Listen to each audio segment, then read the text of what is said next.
we've talked a lot about today, just blocking out the noise after a game like that, turning the page, being able to move on. What do you guys do as a group to kind of just focus on moving ahead and not looking at what's going on social media and stuff like that? Yeah, it's Tuesday of week 7 of the season. We're worried about playing Louisville.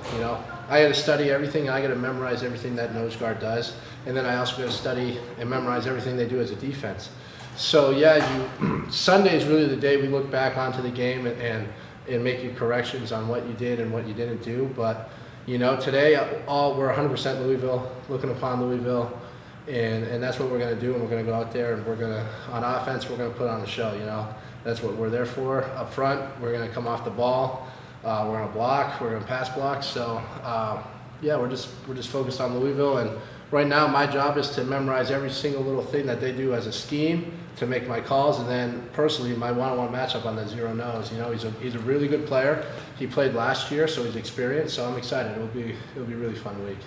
Yeah, a zero nose tackle lining right over you versus defensive tackle versus a 4-3 or having a defensive tackle off center. How does that differ for you? Is it more fun to go head to head against the guy for once? Yeah, for some reason this year everybody loves playing zero nose. And so it's kind of like 2 years ago, last year, everyone was like playing that 4-3 with the 2-eye, a lot of double teams. It's like, oh, this is great. Now my last year, they're like, we're going to put zero nose and mess with them a little bit.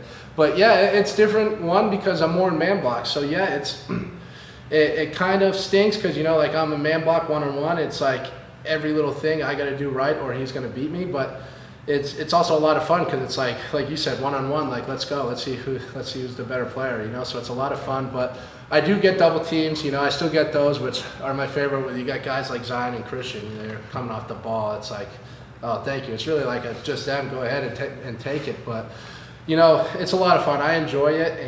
And like you said, it's good to just one-on-one test my skill against his.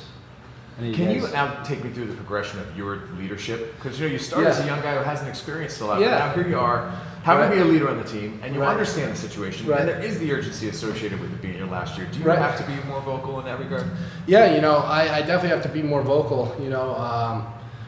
Like you said, coming in as a freshman, you're quiet, you're not saying anything, and you're kind of like to yourself, and everyone's yelling at you like, what are you doing? Why are you doing this? And you're like, I don't know what I'm doing. We call it the spin cycle. The young guys are in the spin cycle. They don't know what's going this way and that way. But yeah, as a fifth-year older guy, this is my last year, so everything is on the table, for what my next step is for the team, and this year. And we expect big things as an offensive line. We got 5 returning starters, 3 fifth-year seniors. So, it's also nice that I got 2 other guys next to me that are fifth years, so we can all be vocal and teach and lead. But it's our job to kind of take those younger guys and show them the direction, so that one day they're sitting here getting asked the same question, like, oh, how'd you do it? And I can say, like, I got guys like my brother, like John Baker, John Phillips, that when I was a younger guy playing and everything's going this way and that way, I know what to do, so I'm hoping that I can be that role for them later on.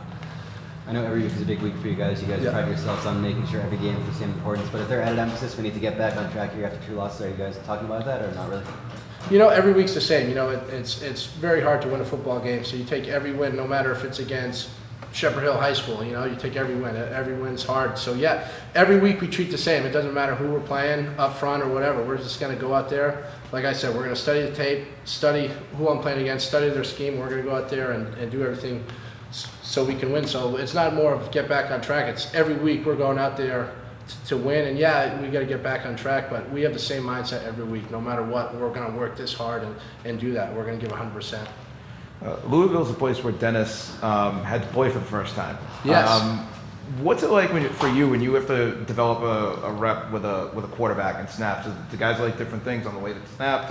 How's that kind of work when you start working with a guy for the first time and then to where he is now? Yeah, when I was a younger guy, every quarterback's a little different.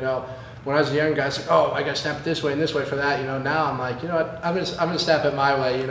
But yeah, me and Dennis came in together. We mid-year together, so we've always had that connection. I remember coming into the bubble when they still had the bubble for spring practice. Taking snaps with him. So kind of we've always had that connection, and it's been great. So like you said, when he stepped in Louisville 2 years ago, and he came in right away, it's like, okay, let's do this thing.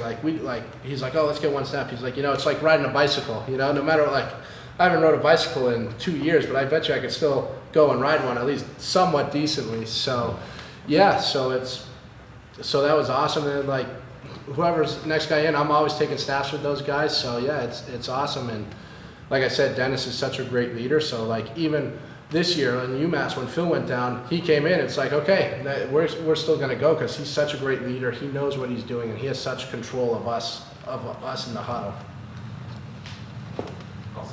Good. Awesome. Yeah, thank you so much, guys. Have a good one.